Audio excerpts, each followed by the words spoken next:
Thank you. So what I do now is I'm a certified ADHD life coach, and I specialize in college students and graduate students that have executive function disorders. So that's what I do. So today we're going to talk about technology addiction. So just quickly tell you what we're going to do. I'm going to do a little intro. I'm going to talk about tech addiction, what it is, what happens, what causes it, what impact does it have. I'm going to talk about ways to mitigate the issue, and then we'll do a little Q&A at the end. Okay, so first, this is a poll which I hope is going to turn on any second now and flip in, because it did when I tested it 2 minutes ago. Let's try going forward and back. There we go. All right, so if you would grab your phones, if you have them handy, and you can use this QR code to answer the poll. And so you're just going to tell me, how many times do you think you check your phone in a day? All right, I'm going to make it smaller.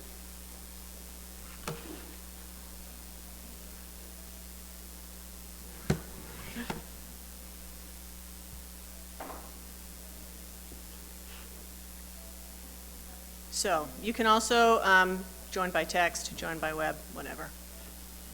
But okay, so what we've got here is you check it 1 to 10 times, 11 to 20 times, 21 to 30 times, or more than 30 times in a day.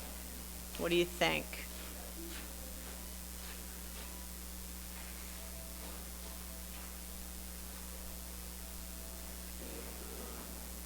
Okay, has everybody answered? Anybody need more time? All right, well, I think it's pretty clear that most of you are checking your phone, you think, more than 30 times a day. All right. Oops. So now, let's just wait for this one to click on. But what's the longest you've gone without using your phone in the past week? While you're awake. Yes, while you're awake. And I want it to snap. There we go. So what's the longest you've gone without using your phone? Less than an hour, 1 to 4 hours, 4 to 8 hours without your phone.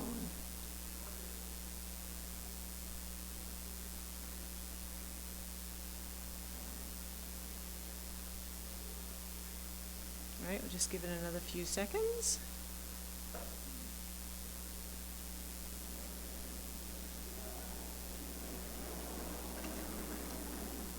All right, so, oops, I don't know why it just flipped back to that one.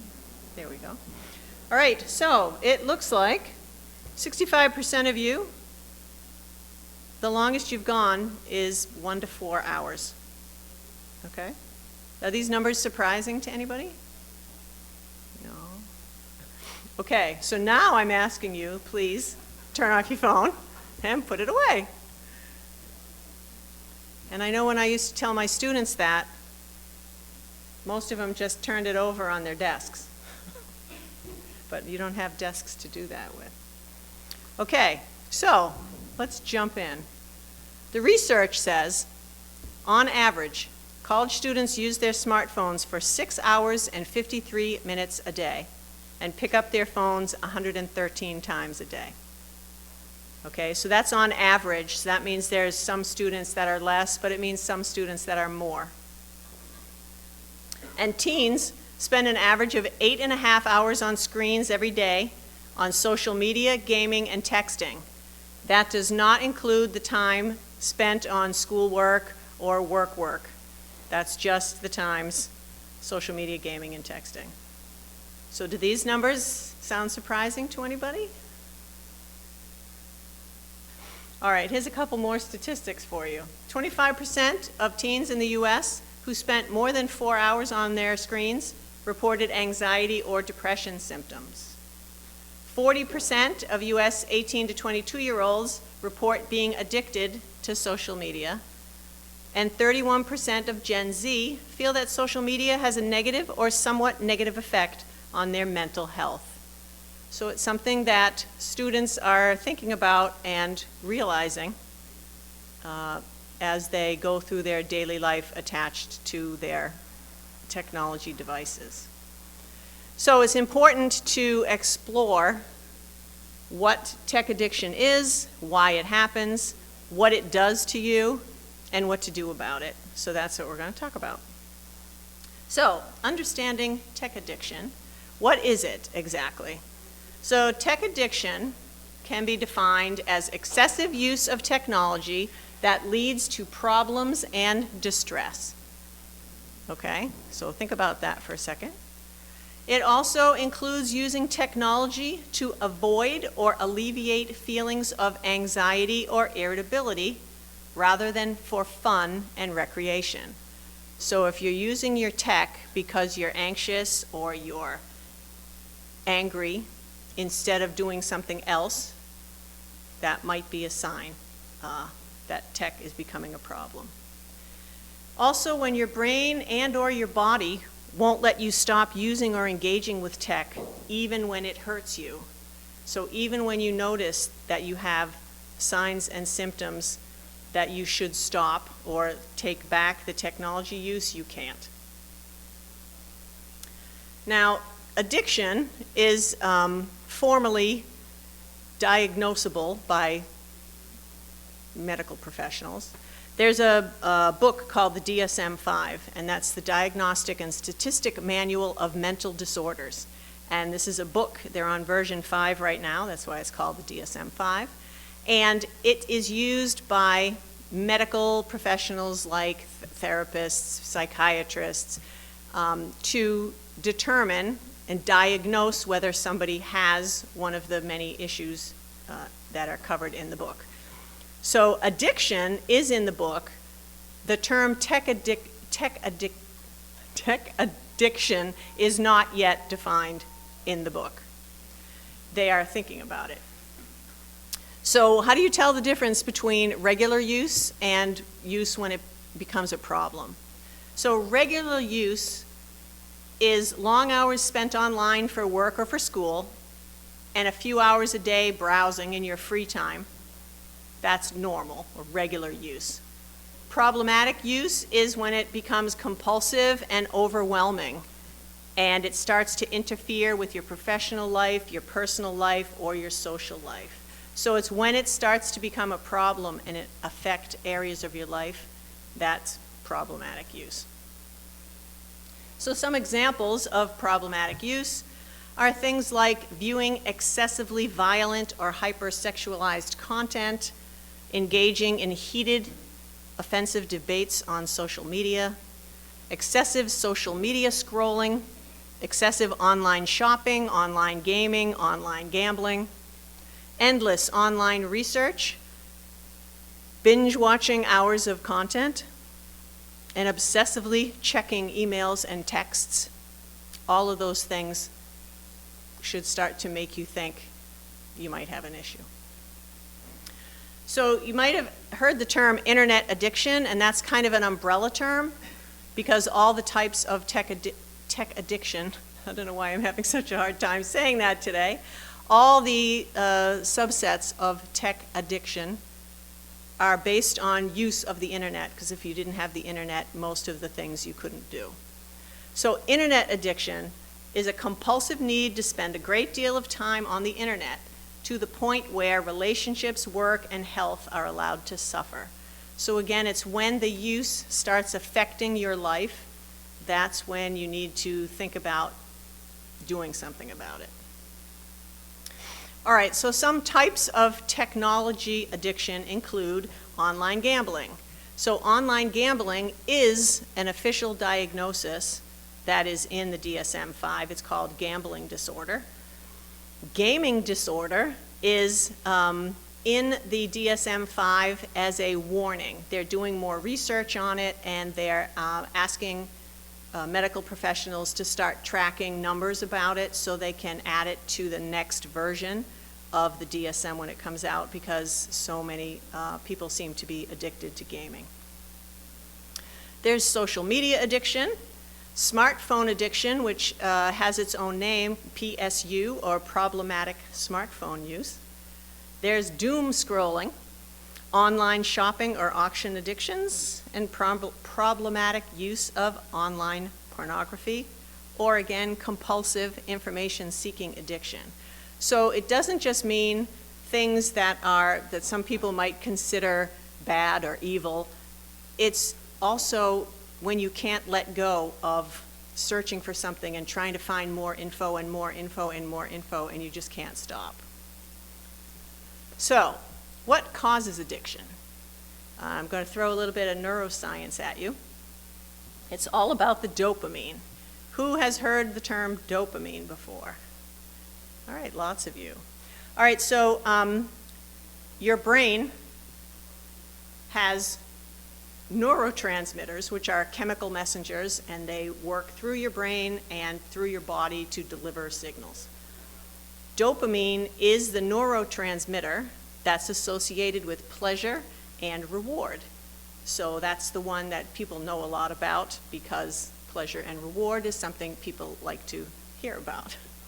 So dopamine is released when you experience something pleasurable, and it leads to a desire to repeat the behavior. So that's the very basic thing about dopamine. When you get a hit of dopamine, you like it, so you want to repeat whatever it was you did to get that hit of dopamine. Dopamine is really important in your body. It helps to regulate your motivation and your goal-directed behavior. So it helps you pay attention, it helps you focus, it helps you learn things, it helps you make decisions. All right, all things pretty important to college students. It also helps regulate your mood. So it regulates your impulse control and your motor control and your hormones.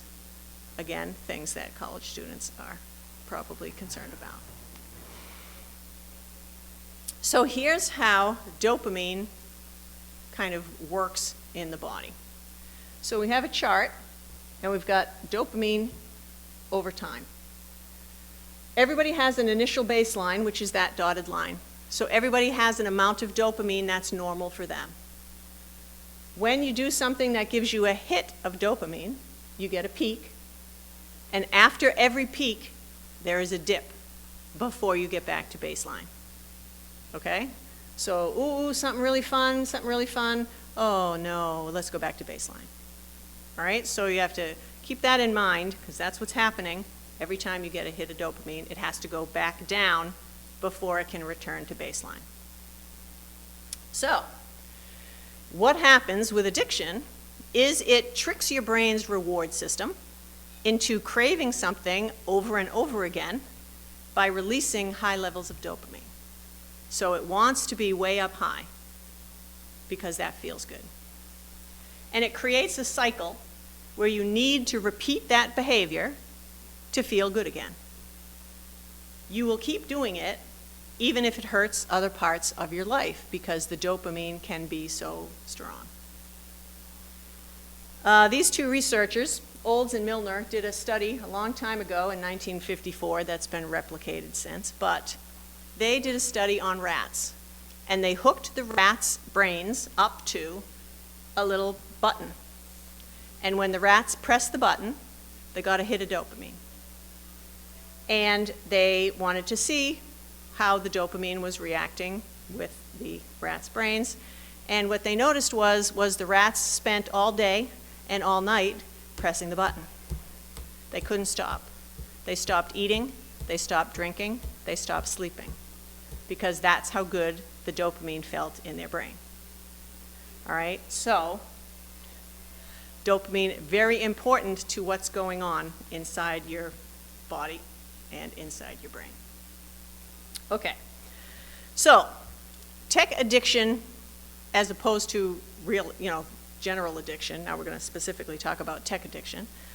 So tech addiction can be caused by certain psychological factors, like the need for social connection and validation, and the stress and anxiety that trigger tech use.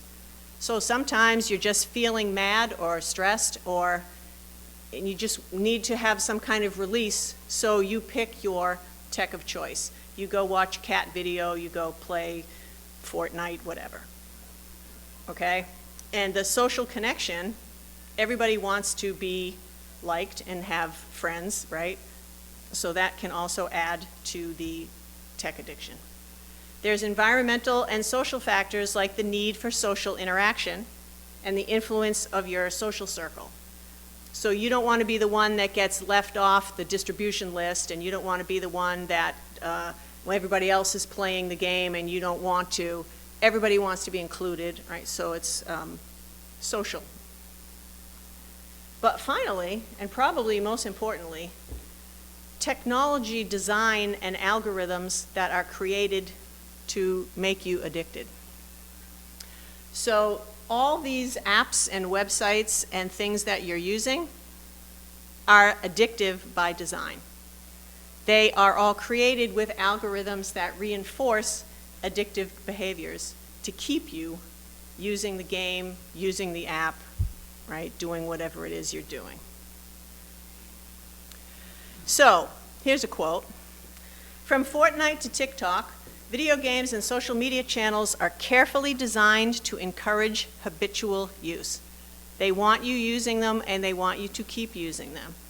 And that is a quote by Jeremy Edge, who's a certified gaming disorder counselor. So he helps people who are addicted to gaming step back from their gaming.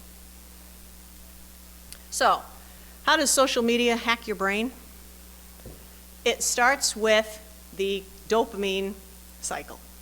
So there's a trigger, leads to a behavior, leads to a reward, which leads to a dopamine hit. All right, so for example, you think of something smart or funny and you want to share it. So you go post it somewhere on whichever social media platform you want to post on. You get a reward because you see likes, you see hearts, you see thumbs up, you get comments, and that gives you a dopamine hit. It feels good. Look, people are noticing me. Oh, look, somebody thinks I'm funny. So what happens? You do it again. Because everybody wants to keep feeling good, right? So you want to post again. And this leads to people who are posting not only every day, but every 15 minutes. Because they are getting addicted to all the likes and the woohoo, that was great, right? They start craving the adoration of other people. So here's a big picture of the cycle that's happening with the up and down from that chart from before. So if we start at the top, you have your technology of choice, your video games, your cell phone, your computer, whatever you're using. And you're doing the activity that's making you happy. Woohoo, lots of dopamine. Isn't this great? This is so much fun. I can't wait. Let's keep going. Oh, I'm so happy. Crash. So you already had your nice big peak. Now you get the crash. Now you're sad. Oh no, I need to do something. I'm now craving that happy feeling again, so I need to do that action again, and it goes around in a circle. Make sense? Okay. Now, different actions have different dopamine levels. So certain things that you do every day have a normal baseline kind of dopamine. Certain things to certain people have more dopamine. So for example, if we consider baseline 100%, you have a really good food, you have good dinner, you have a delicious cookie, you have an ice cream sundae, it makes you happy, you get a 50% boost of dopamine. Video games, 75% boost of dopamine. Sex, 200%. Then, just to get the addiction part in there, cocaine, 450%. Amphetamines, 1,000%. Methamphetamine, 1,300%. So, the different things that you're choosing to do can give you a big, giant peak or a smaller peak, right? So, the more dopamine you're getting in your brain, the more your body's going to start craving it. And then what happens is you end up developing a tolerance for it. So your brain is saying, we got to do that thing that made us, woohoo, get the big, big arc. And you become less sensitive to the normal amounts. So now you can't just play a game for an hour or one level. Now you have to keep going, 'cause to get the same amount of pleasure, you need to do more and more and more, because you're no longer sensitive to your baseline. You need to do those high peak activities more and more to feel the same amount of pleasure that you felt before. So you start prioritizing those high dopamine activities over the things that you should be doing, like school stuff, work stuff, hobbies, social interactions, helping, talking to your family members, that kind of thing. So your brain just wants you to keep craving all those high dopamine peaks because it makes you feel good. But excess dopamine has consequences, as you have probably seen from TVs or movies about people who are addicted to drugs. They can lead to risky and impulsive behaviors because your dopamine only happens when something is more exciting, right? They lead to mood disorders like depression and bipolar. They can lead to psychosis. You can have delusions. You can have hallucinations. You can get cognitively impaired, which means your brain is having trouble functioning. You can have attention issues, memory issues, decision-making issues. Your physical health can be hurt. You might have high blood pressure. You might have heart problems. And all the excess dopamine eventually leads to addiction because your body starts craving it. And if you have addiction, if you try to stop, you have withdrawal. So in the same way that you've probably heard about when someone tries to withdraw from drugs, the same thing can happen withdrawing from technology, depending on how addicted you are. There's also long-term consequences about all these high peak dopamine activities. Your brain becomes reliant on that high from it, and it can actually change the way your brain works. Because of neuroplasticity, which means that your brain can learn and grow and change, it can learn and grow and change in bad ways as well as in good ways. And it's harder to find pleasure in everyday things because they're just not exciting to you anymore because they're not giving you the giant dopamine hits that you've been getting used to. There's a doctor who wrote a book called Dopamine Nation a few years ago, and she calls smartphones the modern-day hypodermic needle. And so this is a quote from her. "We turn to it for quick hits, seeking attention, validation, and distraction with every swipe. Since the turn of the millennium, behavioral, as opposed to substance addiction, has soared. Every spare second is an opportunity to be stimulated, whether by entering the TikTok vortex, scrolling Instagram, swiping through Tinder, or binging on online porn, online gambling, or online shopping." Okay? So, people are realizing that smartphones are becoming very, very addictive. And if you walk around campus, you can see everybody has one. Everybody is constantly holding it, talking to it, or, whatever you're going to do with it, playing with it. You see the videos of people walking into fountains and falling downstairs because they're so intent on looking at those little screens. All right, so the impact of tech addiction, but let's just do a little quick review. Dopamine makes us feel good. Technology gives us quick dopamine hits, and that tricks our brains into wanting more and more tech time, and that creates a hard-to-break habit, okay? And let me also add, all this dopamine information is different for different people. And people who have, for example, ADHD, their brains handle dopamine in a different way than neurotypical people do. So all the things I was talking about, like all the chances of high-risk behavior and that kind of stuff, it can be worse for people with ADHD and other neurodiversity because their brains don't handle dopamine the same way other people's do, and they have less dopamine, so they need to do more stuff to get theirs up to a higher baseline. So if anybody has ADHD, you might already have an issue with how your dopamine is working. All right, tech addiction can affect your academic performance, your physical and mental health, and your social life. So with academic performance, it can affect your productivity. You are it's much harder for you to focus. It's harder for you to concentrate when you're thinking about what you're going to post next or what you're going to read next. It also leads to procrastination because you're so busy trying to do whatever it is you're doing on your phone or your gaming device that you just keep saying, yeah, I'll get to that, I'll get to that. And your brain wants to do the fun thing way more than it wants to do what it's supposed to do, like homework. Also, you probably heard about blue light that comes from the screens. So the more you stare at screens, the more your brain is going to stay awake and alert, and it's harder to go to sleep.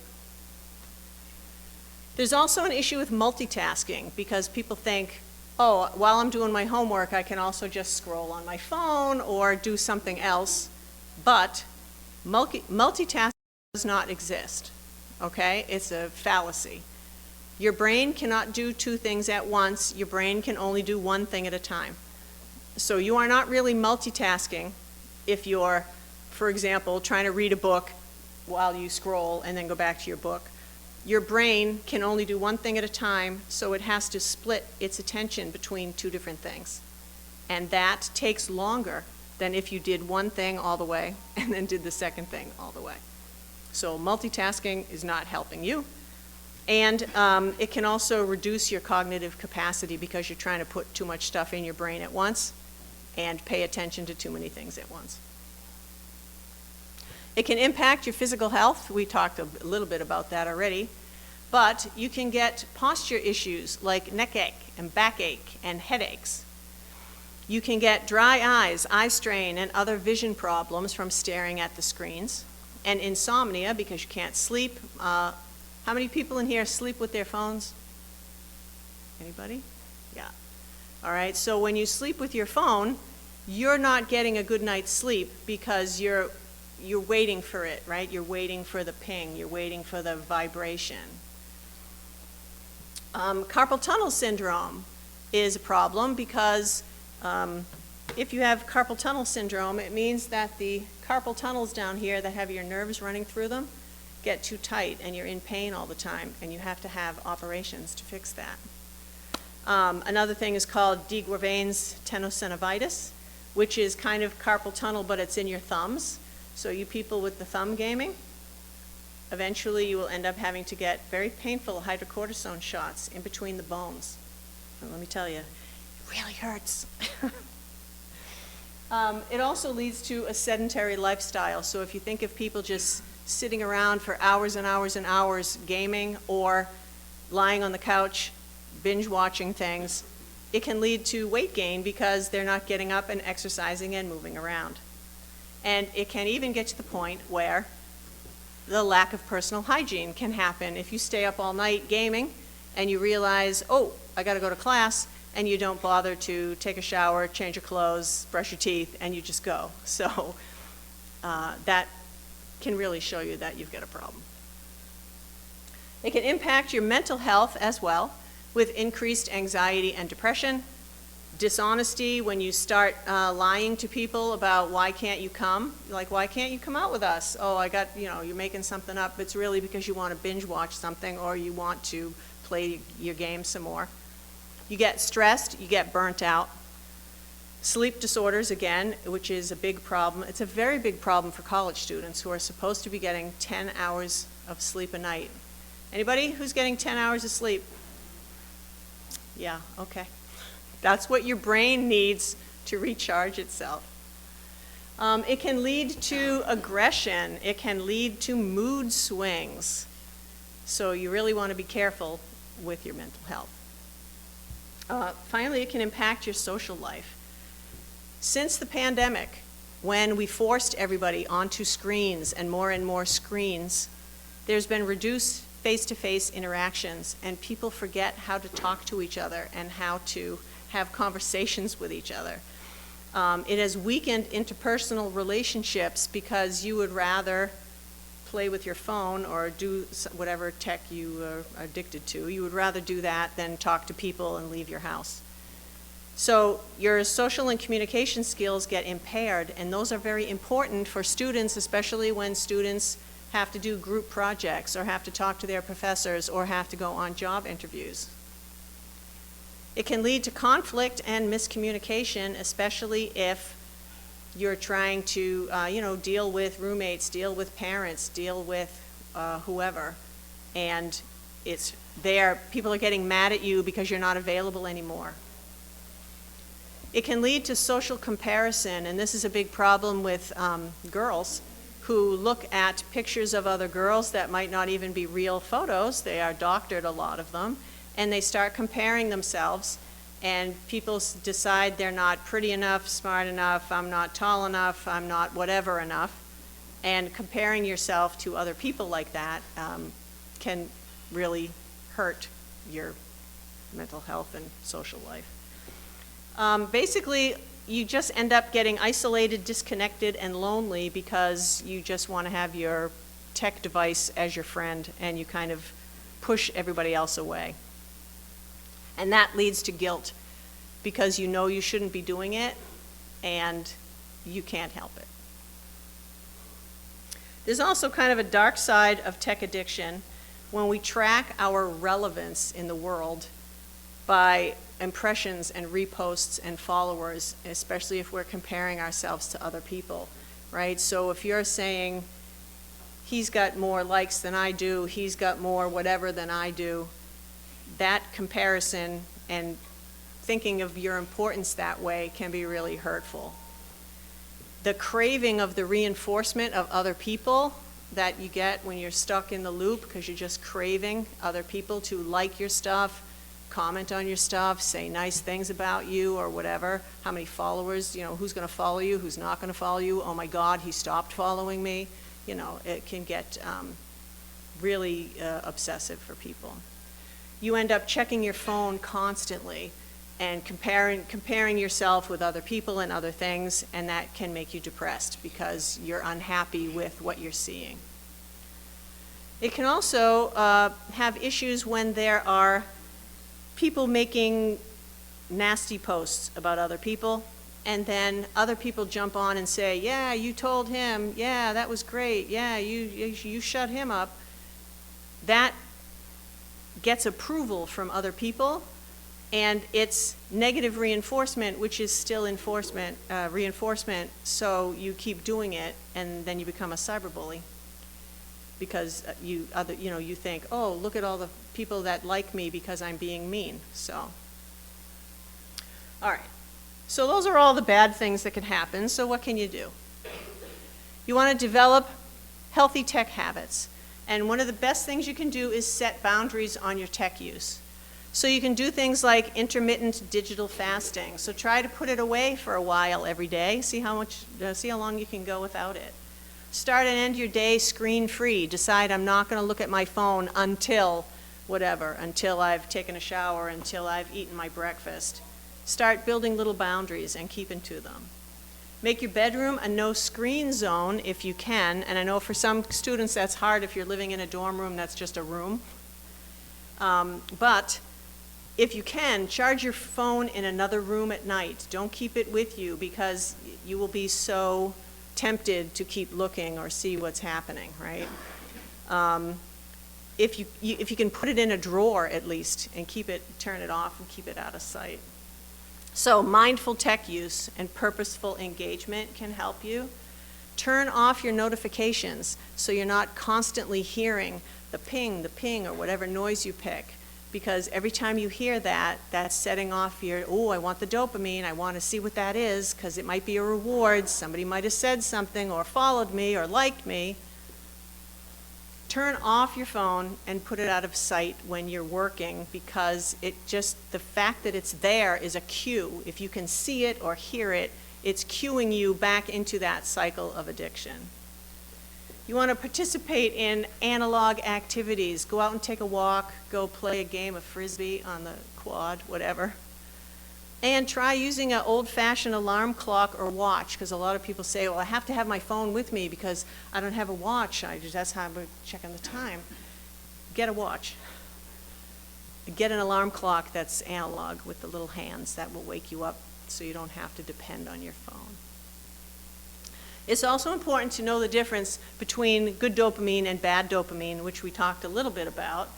But good dopamine, you get it from experiences that contribute to long-term happiness and well-being, and it encourages behaviors that align with long-term goals, personal values, your balance in your life. That's good dopamine. The bad dopamine is short-term stuff that could have long-term detrimental effects, and if it's temporary pleasure that doesn't contribute anything to your life, it's probably bad dopamine. So trying to get your dopamine naturally, here's just a little chart that shows on the right side unnatural ways that your dopamine is increased: TV, porn, drugs, alcohol, junk food, video games, whatever. And on the left side, you see the natural things you can do, like read and get sunlight and get exercise and get out in nature, listening to music. All those things can help you get dopamine much more naturally than using your tech. And try a fidget. So that's why I have these fidgets here today, because fidgets keep your hands busy. They help reduce stress and anxiety, and some people, because of their stress and anxiety, go to grab their cell phone, but you can grab a fidget instead. It helps soothe your anger, it helps soothe your frustration, and it supports mindfulness. So while you are playing with it, it helps calm down your mind. Using a fidget can increase your dopamine and your norepinephrine, which is another neurotransmitter, and it can help to improve your focus and attention and cognitive functioning. So they're not just toys, they can actually help your brain. So you want to be thinking about self-awareness and monitoring. Recognize the signs of tech addiction in yourself or in others. And there's lots of tools and apps out there that you can use to help figure out how much tech you're using, like OneSec or Forest or Opal. Those allow you to track how much time you're spending on different apps and limiting how much time you're spending. If you have an iPhone, there's a screen time setting that you can go and play with and see what you're using and try and limit yourself. Google Pixel has a digital well-being feature.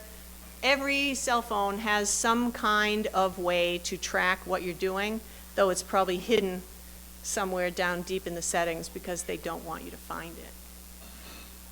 Finally, if you really think you have an issue or someone you know has an issue, you can go to the Bentley Counseling Center. They have people you can talk to. They have teletherapy you can use. They have a crisis hotline if it gets really bad. So use the resources here on campus if you think you might have a problem or you want to get a little help. Okay, so basically, you just want to take care of yourself, because each time you swipe, you hear an alert, you like something, you hear something happening, that's feeding your dopamine habit. Balance is important in your digital life, so you want to assess your use, make any changes if you think you need to, and get support if you think you need to. Okay. Questions?